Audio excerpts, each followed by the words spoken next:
Well, we are now live. What's going on, everybody? Welcome to World at War Comics. Man, this is really exciting. We have a awesome team behind Infernoct Volume 1, which is live on Kickstarter right now. We got 13 hours to go. So that's why we're going live, to encourage everybody that's watching to head over to Kickstarter right now and make sure that you back this. I'm going to go ahead and take the link, copy it, and paste it in the comment section for everyone to head over there. But it is such a pleasure to have you on, Eli, Mina, and Jon. Thank you for joining me today. It's an honor to have you. And real quick, maybe we'll just kind of go around the horn and you could introduce yourself. Mina, if it's okay, if we could start with you, and then we'll go to Eli and then Jon. Is that all right? Yeah, absolutely.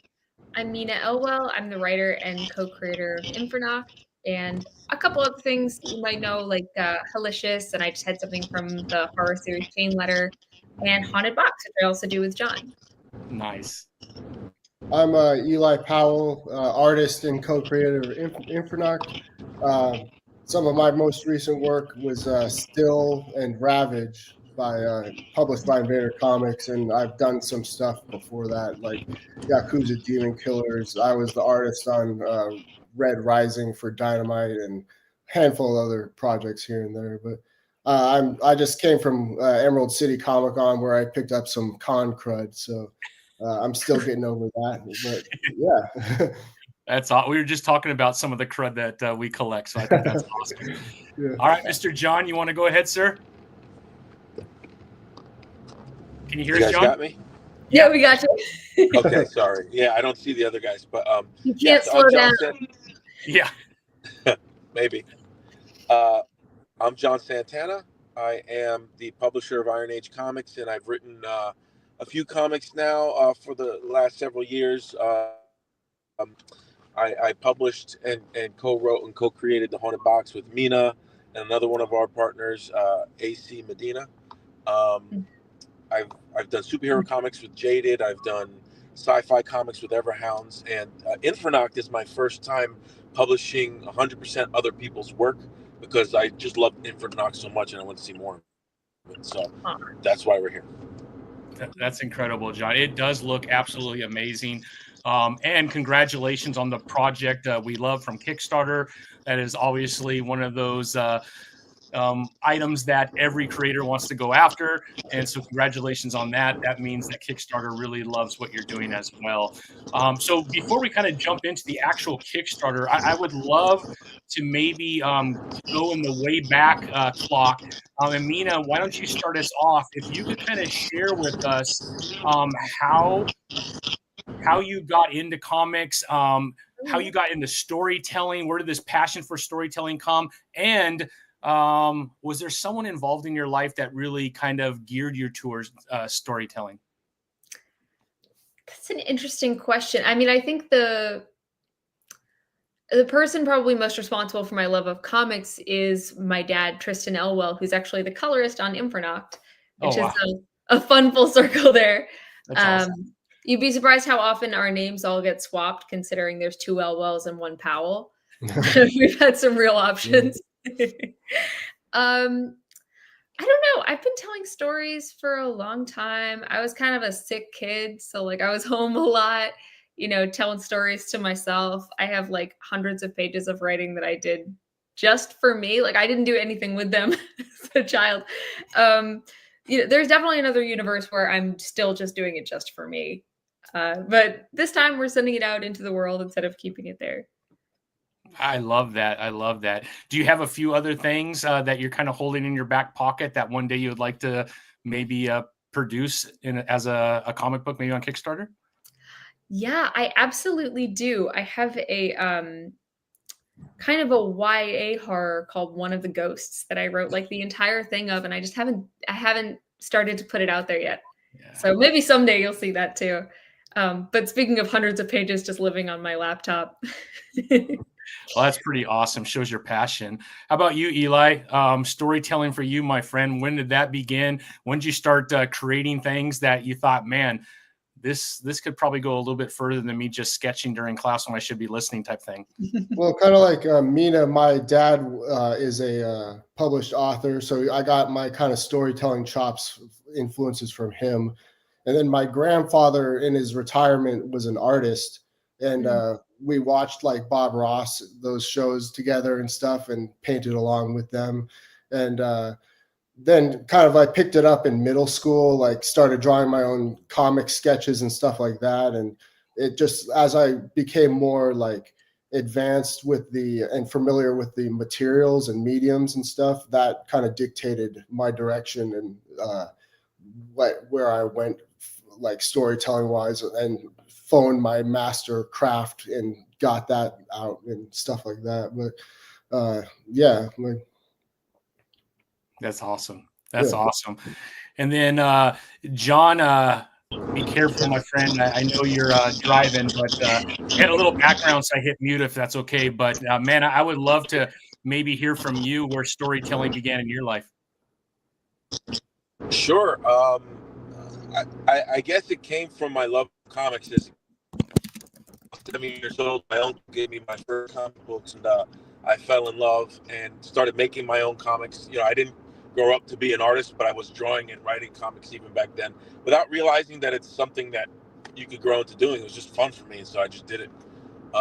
And I'll honestly say, playing with toys like He-Man and G.I. Joe and making up my own, stories and sound effects and everything, that counts, right? Absolutely. So it all I used to play with action figures too. I still do. Yeah, right.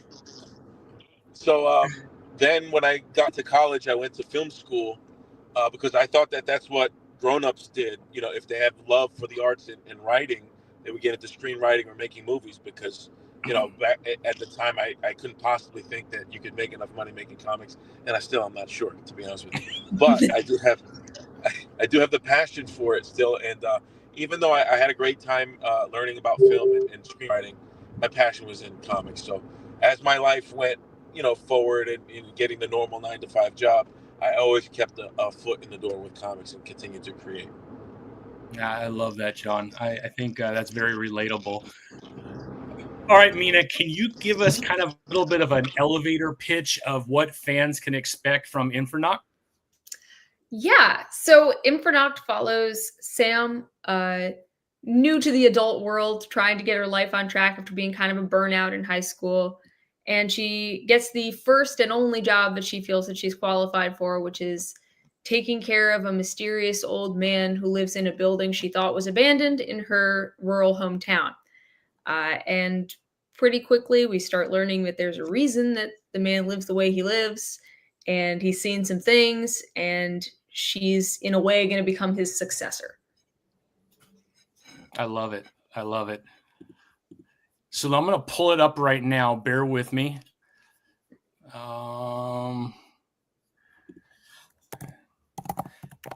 Coming up right now. Sorry. Here we go. I usually do like What's up? Bradazzle is in. What's up, Bradazzle? All right, here we go. I'm also almost 50, so everything I do looks like I'm 50, including trying to pull up something. That's me as well. Yeah, I hope so. I hope it's not just me. All right, here we go. All right, can everybody see it? Yeah. All right, here we go. So I am a backer. I thought it looked freaking amazing. The art, by the way, Eli, it looks phenomenal. So yeah, it is pretty cool. Let's kind of walk through it here. Maybe you could walk through a couple of the covers, Eli. I don't know if you were doing the covers as well, or do you have guest artists that are doing the covers? I would love to hear your perspective on the art on the covers, if that's okay. Yeah, I did all the covers. I think we did like 2 for each issue, 4 issues total. And then we had these like chapter splash pages that we did at the beginning of each chapter as well, that serve, in my opinion, as like standalone covers too. So that's for chapter 1, obviously. But these are all based on like different characters that are in the chapter, I guess, and kind of haunting and leave something to be desired, you know. And yeah. Can you kind of talk a little bit about this character, if it doesn't give anything obviously away in the story? Is there much, or Mina, you could jump in too, either of you, maybe give us a little background of who we're looking at right here? Mina, you want to start off and I can fill in? Oh, yeah. So this is our monster hunter. There's a lot of him in the back matter, but also in the present. You're going to connect him to, this is him in his younger, more vital form. And you're going to see him over time as, you know, his job has taken a toll on him. But so he's... Yeah, this character, Mina kind of gave me some starter points to go off of, and then I like brought it visually to life, I guess. But like it was a really fun one to draw because like you see he's got all these tools on his belt and like a janitor's uniform and like a gas mask and some kind of crazy hat on and stuff. And like, I don't know. Yeah. He looks awesome. I can't wait to get into it with that tool belt. You kind of wonder what he's fixing, if I could say that word. Yeah. Is that fair enough? Without giving too much away? He's doing his best. Okay, sounds good. I love that. I love that. Well, let's check out kind of the goals right now. I mean, let's go back to the top real quick. Congratulations, you have surpassed your goal. But I mention this every single time that we have someone on doing a Kickstarter. We know that it costs a lot more than usually what the creators are asking for. So anything you could do above and beyond that, you know, I think, Jon, you mentioned it. You were worried about being profitable in comics, and you're still kind of wondering if it's possible. I've been wondering for a few years myself. So it's definitely passion driving this, but we want to obviously drive past that number. And then hopefully that could lead to other great things that you all have planned. Let's go through some of the stretch goals because we have reached, looks like 3 stretch goals so far, and we're very close. Or did we hit it? Yeah, we hit the next stretch goal too. Oh, nice. So maybe walk through the stretch goals if you could, Mina. Oh yeah, this is really, I think, for Jon. I know Jon is our publisher, but I don't know. Can you read them at the moment, or no? Will you crash the car? Don't get an accident, Jon. No. Just ask the question again because I lost you for a second. Oh, we were just talking about what the different stretch goals are that people can shoot for. Oh yeah, absolutely. So the first stretch goal, I mean, we've hit the first 3, and by the time we're on this live, I haven't looked in. We're up to 4. Hour. We're so close to the 4th one. We hit it, Jon. We hit it. All right. So here's the stretch. You get a poster of my favorite page in the whole book. I had to make it a poster. It's Sam in front of the giant Infernoct creature. We've got a soft touch laminate caress cover, which I just love the feel of it. It's smooth like velvet. It's awesome. So that's an upgrade. Then the best ones that we could come up with were more pages for a future volume. So the 2,500 stretch goal was for the digital versions of those first 5 pages of the next volume. And now that we just hit our 3,000 stretch goal, it's those same pages included in the physical copies as well. So you get a preview into volume 2, which we can't wait to launch coming soon. That's so cool. That's so cool. So there's still a couple more to go after, right? So that same favorite cover or page of yours, Jon, looks like that could be a cover add-on if we could get to that next goal. And then that last one is an 11 by 17 upgrade, right? That's right. And making that a cover would be really, really awesome. We'll just make it available as an add-on.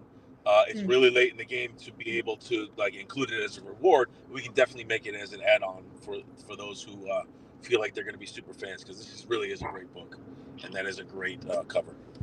I love it. Thank you, Jon. All right, let's jump into some of the interiors here. Obviously, without giving too much away, one thing that I do have so much respect for from artists like you, Eli, is the background. I don't think background gets enough, like artists who really go heavy on background don't get enough credit for the detail that they add to the title. This is one of the selling points actually for me as well. Obviously you usually have whatever's going on between a couple of characters that have been created. Some artists, and I get why it happens, right? They kind of simplify it because maybe they have a huge workload and whatnot, but mad respect for the amount of detail that went into the background, Eli. This is phenomenal. I mean, every car, including this little tiny blue one all the way in the back. I mean, you know it's a car, right? Which is incredible. Yeah, like a lot of background that I respect is like the detail, but also the perspective of the drawing and how to lead the eye through the page and through the panel, how to add depth to it and stuff like that. And that like comes with, just practice and math, I guess you could say. But I'm bad at math, but I'm decent at drawing perspectives. Let's say that. Well, it certainly shows here, Eli. I mean, it looks phenomenal, man. And I think we have some folks that agree too. Chris, thank you, man. One of my favorite things about the way that Eli does the backgrounds in these stories is that there's hidden stuff in there. We've talked about this before, but you'll find like, I don't know if there's any on this page, but there definitely is on a later one in these first 5. You'll find like hidden messages written in it. There's stuff in this book that I don't know about. Like every time I go back through, I'm like, oh, that's also really scary. I love it. Easter eggs, right? Yeah. Oh, yeah. All right, here we go. Another page right here. You want to walk us through this as much as you can? Yeah, so this first, this is not Sam. This is our monster hunter. And we kind of open with him because he's her predecessor. We see what he was trying to accomplish, or at least we see him trying to accomplish it. And he's in one of these very desolate landscapes that you'll find all through the book. He's kind of going into this old parking garage and finding the under levels. It's just something I think Eli and I got very into the idea of what these environments that have been, I guess, infested by something monstrous would look like. Sort of like busted down buildings, like abandoned buildings, decaying buildings, and especially like office parks and parking garages and like stuff that kind of steal your soul, I guess. Yeah. And I'm making an assumption here, but maybe that's why some of these buildings are abandoned, right? Because something has probably happened in the past, maybe? Yeah, either everyone had to abandon it to survive or they did not survive. Because you notice all these cars are still here. It takes a lot to leave your car. Yeah, that's for sure. I would face some monsters before I got a new car. Fair point. And then as I talk about detail, man, I actually really love this page too. I just feel like some of this kind of stuff just takes forever, and you got to appreciate it. This is the one that if you take a quick, like if you're able to zoom in there, I swear like most of the shading on this page is words. Yeah, I don't remember what I put in there or if it's even true, but it's possible. Yeah. Yeah, I see something right here. There's stuff in here. Yeah. Oh, yeah. Graveyard. Yep. I think it might be better when you have this in your hand to be able to see it. So when I zoom, it kind of fades a little bit, but I see UFO back here. I see different things. So I would say that's a reason to get the physical copy. You can go in with your magnifying glass and take a look at Eli's notes. I love it. It's so fun. I don't know. I love it. That's why I love comic books. And then this one is pretty amazing. So this house has to have some sort of significance, I assume. Yeah. Yes, this is the site of Sam's new job. I think we should leave it there, but I cannot wait to find out what that entails. Yeah, well, you're going to see her instructions as you scroll down. Oh, okay. Very good. Very good. These are in order. These are the first pages of the book when you open it up. Oh, okay. Perfect. That's awesome. Yeah, that definitely provides context. So, and hopefully Joey makes it. That's all I'll say. I don't know. Joey's my stealth favorite character. Is it really? Yeah. So Joey plays a little bit bigger role? Yeah, he'll be back. He's one of Sam's friends from her chill high school days, and he doesn't fully understand why she's getting a job, but he's supportive enough to drive her. Yeah, there you go. And so far, it's the only car that actually is working. A functional car. Functional, so you know that the infestation is not at that level. Yeah. I love it. Sam looks pretty awesome. Great work. So here we go. Here's some of those instructions I assume you were talking about. Yes. Yeah. Looks cool. Little hidden note or a note that was found. Yeah, so I love this. Actually, on the thumbnail, I put this character. I thought, man, this guy looks freaking awesome. And you kind of wonder how long he's been sitting there. Just like shivering to himself. And obviously darkness must play a role too, right, Mina? Because there's a lot of lights there. Yeah, you got to figure, I mean, either he's fully crazy or there's a reason for what he's doing, or both is also allowed. Fair enough. Fair enough. That reminds me, Mina, something I've been meaning to ask both of you guys. How much of crazy is him being senile or having Alzheimer's or something?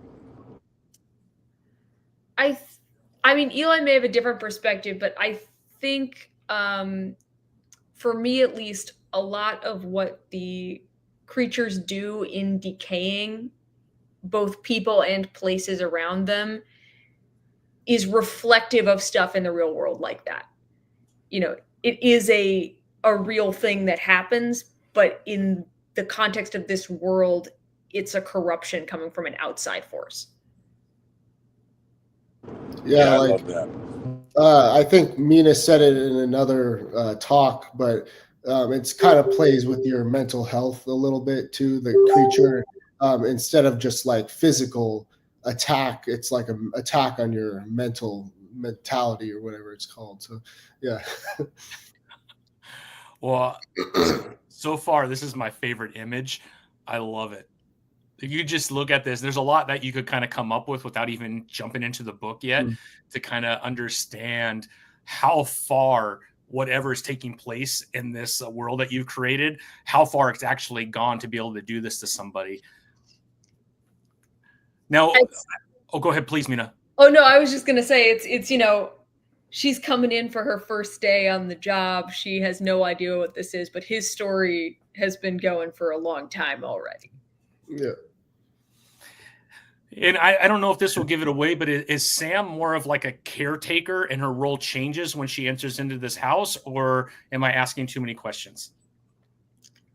Eli, do you want to answer, or do you want me to jump in there? Well, isn't she like she's never really had a job before in my interpretation, and this is kind of her being thrown into her first job as a caretaker for this old man,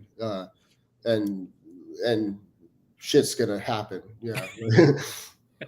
Yeah, I mean, her responsibilities, I mean, already from that note, we've all had a weird high school job. Her responsibilities are well outside of the normal things that you'd be expected to do. So she's coming in with the expectation that she's going to be like, I don't know, maybe cooking and cleaning for him, but that's obviously that's not what he has in mind. Right. I always read it, and what I love about it is it's her first job. She doesn't know this is weird. Right? She doesn't immediately realize this is the outside of the norm, what's being asked. I just love that aspect. Yeah, I think if you were 30, you'd be like, I'm not doing, I'll call the police for you. Like, I'm gonna. I think just pulling up to this might have me, Joey, let's just go somewhere else, man. You're like, wait, no one lives here. Yeah, there's no way someone lives here. Yeah. I mean, if you had to jump the fence to get to your job, you probably would go home. I think that is a very fair assessment. But I love it, man. The art is amazing. Let's look into the two covers that are available now. So here's cover A and cover B. How many pages is it? Oh, 120, right?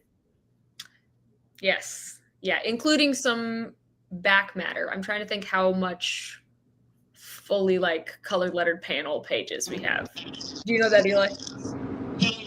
I want to say like at least 80 to 85, 88 maybe, like colored pages, and then like extras and covers and bonus content. There's some prose as well, some, like prose stories in there that give a little context to what's going on. That is cool.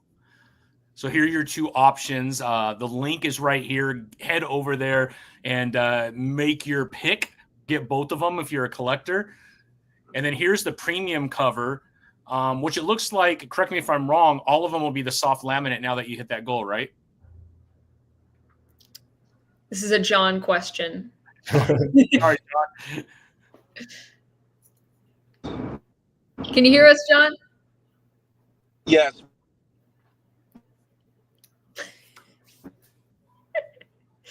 But yeah, he might be in a bad area. Yeah, that's my understanding too, though. with a spot UV. Yeah, can you hear me? Can you hear me? We got you. Now we can, yeah. What about now? Can you hear me now? Yes. That's okay. Then there's a retailer pack, which is always really important. So anybody that has a retail store or other fans of indie, man, it would be great for you to even go into your stores. I know we only have 13 hours. Are you doing the kind of the late? Did you sign up for the late editions just in case people miss it? Kickstarter now has a new function that when it ends, you could kind of do like they won't get all the extras, but they can get the comments they want. Yes, There will be late pledges enabled. Perfect. Beautiful. So let's get out to our comic shops and tell them about this. They might have already heard it since this is kind of the collected work, but it would be awesome for some retailers to pick this up too. And then if you want to know more about Mina and Eli, here is a lot of the background, which I know they shared a lot of it, but very cool as well. And then the same risk and challenges that every indie creator has, which shouldn't be new to anybody. But I would say less so because the book is done. So the book is done. It That's ships almost as soon as, it goes to the printer as soon as we finish the campaign. That is awesome. That is awesome. So I would love to ask Mina and then Eli, as this is now complete, what does this kind of rank in some of the other work that both of you have done? I mean, obviously this is your latest work. As far as, genre and the work that went into this, can you kind of talk about that and where that ranks in your professional career? For me, this is the most adult.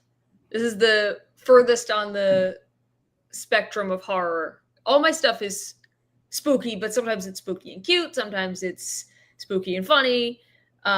This is the furthest into pure horror, which is great for me. I mean, Haunted Box as well is also pure horror. But for a full-length story, I will say I think, volume 2 maybe a little scarier, but we'll see. And how far along are you on volume 2, Mina? The story is done. But the only pages that exist so far are those first 5 that you guys are going to get now. Sweet. That's exciting. And then Eli, for you, as far as genre, where does horror rank, or do you normally do horror? And is this not new for you? Yeah, this isn't that new for me. I do mostly horror. I've done one sci-fi sort of book, but it was still kind of gritty. But this is definitely my first sort of like Lovecraftian horror with like the more monsters and tentacles and like stuff like that.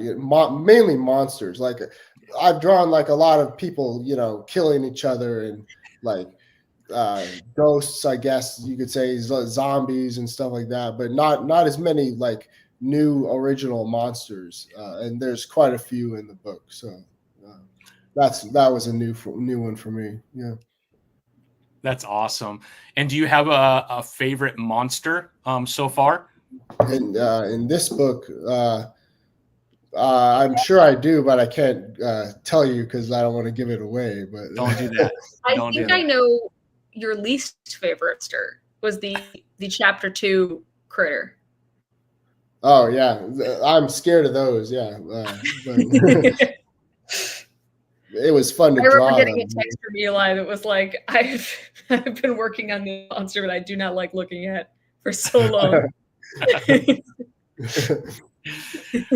because it is a horror genre, is there like another comic book that you feel has kind of influenced maybe the story or your love for this kind of writing? Maybe we'll start with you, Mina, and then you next, Eli. I think, it's not a comic, but in terms of like my horror sensibilities, if you've heard of Thomas Ligotti before, he is my kind of ultimate horror person, because I like just enjoy horror recreationally. I like having it on in the background. I like, reading something quick for fun. And Ligotti is an author that I read and I'm like, oh, I feel weird and bad.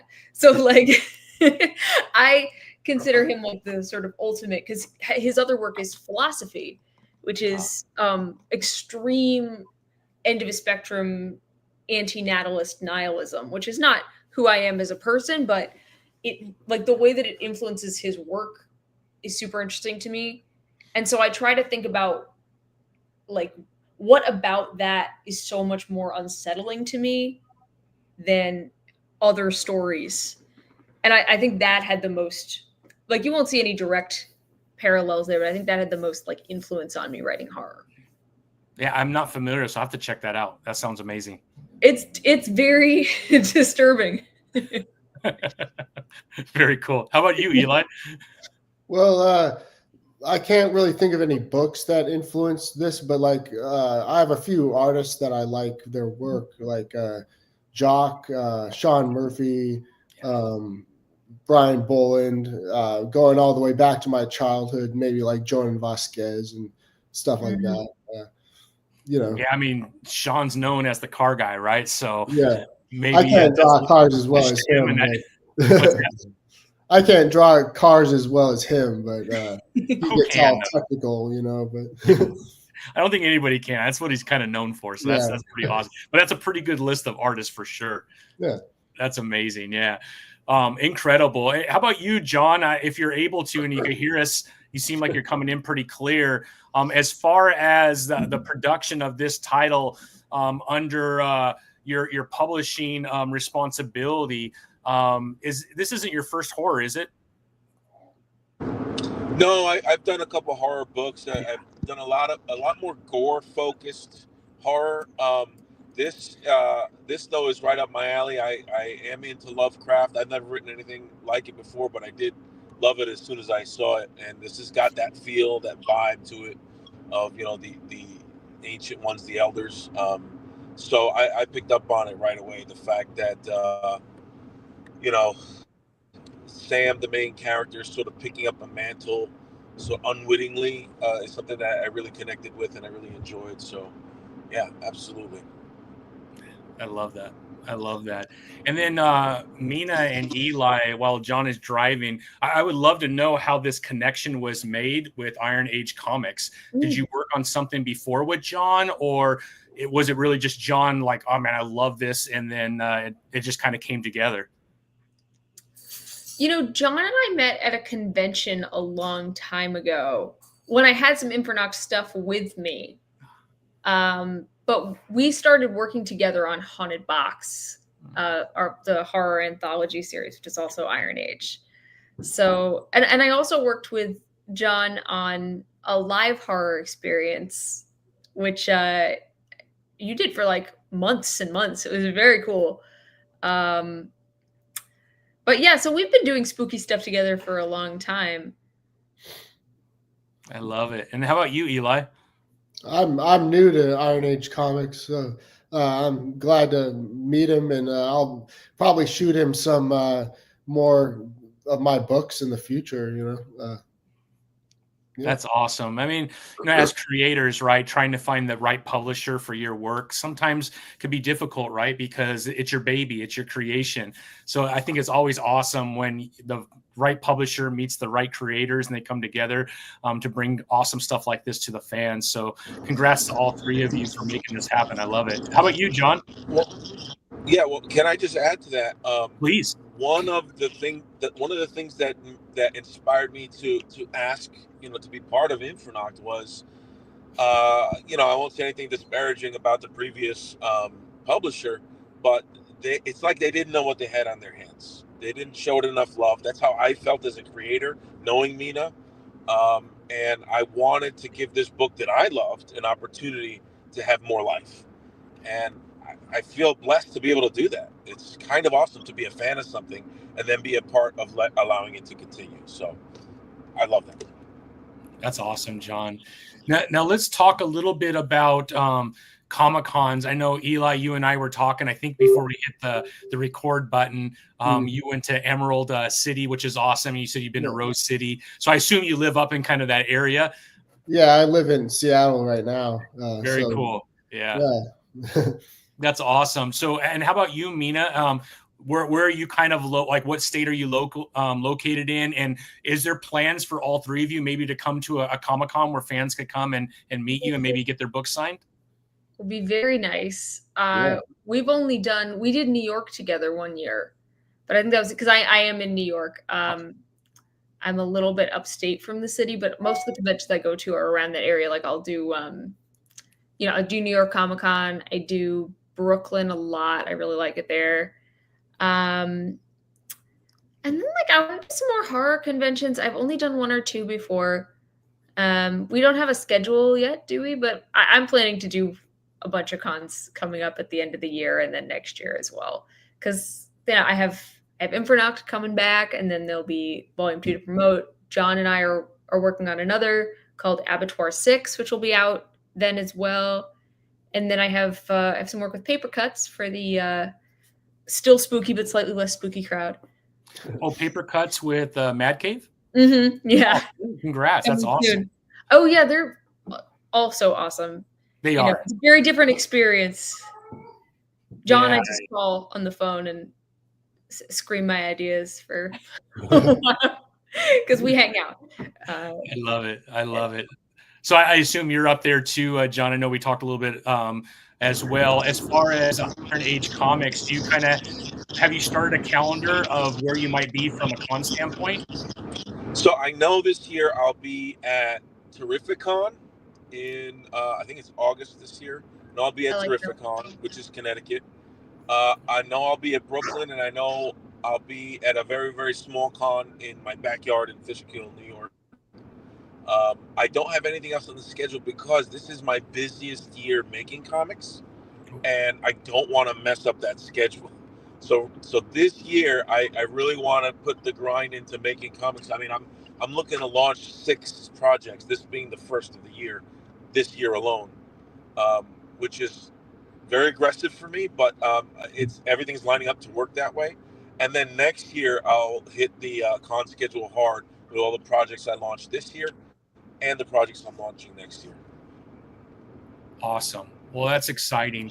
And then, Jon, just for fans listening, Iron Age Comics, how do they follow you? Is there a site where they could go to pick up, other titles under your publishing? Yeah, the best place to go is at Iron Age Comics on Instagram or Iron Age Comics on Facebook. There's links in the Instagram and the Facebook to where you can pick up comics, and it's basically because I leave the option open in Kickstarter, like what you were talking about before, late pledges. Yeah. I leave that open, and I just continue fulfilling those. So that's the best way to do it right now. Well, that's awesome, man. I love that. And then here we go. I dig Lovecraft. Eli's art looks great. I'm backing. Thank you, Chris. That's awesome. Sweet. There you go. Love it. That's awesome. So now, Mina, we'll start with you. How do fans follow you on social media? And do you have like a site that you like to kind of drive people to? Oh yeah, you can find me on Facebook. You can find me on Instagram. Theoretically, you can find me on the artist formerly known as Twitter, but I'm not really on there anymore. And I'm just my full name, just Mina Elwell, on everything in the world. Awesome. Just asking to be accidentally tracked and doxxed. Exactly. Aren't we all? How about you, Eli? I pretty much only post my stuff on Instagram. You can just type in Eli Powell and it should pop up as Instaless Eli on there. Instaless Eli, I love it. Yeah. So once we're finished here, I will upload this actually onto my YouTube page as well. That way I could put the link for those latecomers who aren't on right now watching that still would like to back. And then I'll make sure I put all of your socials and ways that they could get their hands on this amazing title with the Kickstarter. And then obviously for Iron Age Comics, John, I'll make sure everyone knows how to get all those other amazing titles from Iron Age. You're doing some amazing stuff. This one also is amazing. So everybody that's watching and listening, get over there and back it. You are getting a lot of story, a lot of amazing art, and a pretty awesome horror genre comic book, and I think you're going to really love it. I cannot wait to get my hands on mine. And the good thing is, according to Mina, it's all done. So all it has to do is go to the printer. So you're not waiting a long time to get your hands on this title after you back, which is always exciting when you're able to do that. John, Mina, Eli, thank you so much for hanging out with me today. I apologize, just so everyone knows, we've been talking about doing this for over a week, but I was in Mexico for work. And then before that, I was at a big trade show. So it's my fault we're doing this in literally the 13th hour. But next time we need to have you on a lot sooner so we could get a lot of fans in front of this earlier. But I am super excited to get my hands on it. Congratulations on the finished work. As a creator, it's always awesome when it's finally done. And then you just wait and see how fans react to it, which, man, from what I'm seeing right now, if you love horror, this is the title for you. Thank you so much. Well, thanks so much for having us, Tommy. Yeah, thank you. You're worth the wait. Absolutely.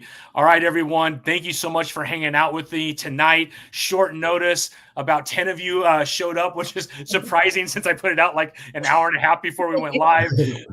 But I'm going to post this right away and hope for most of my fans that kind of wait for me to post things. I don't do a ton of live.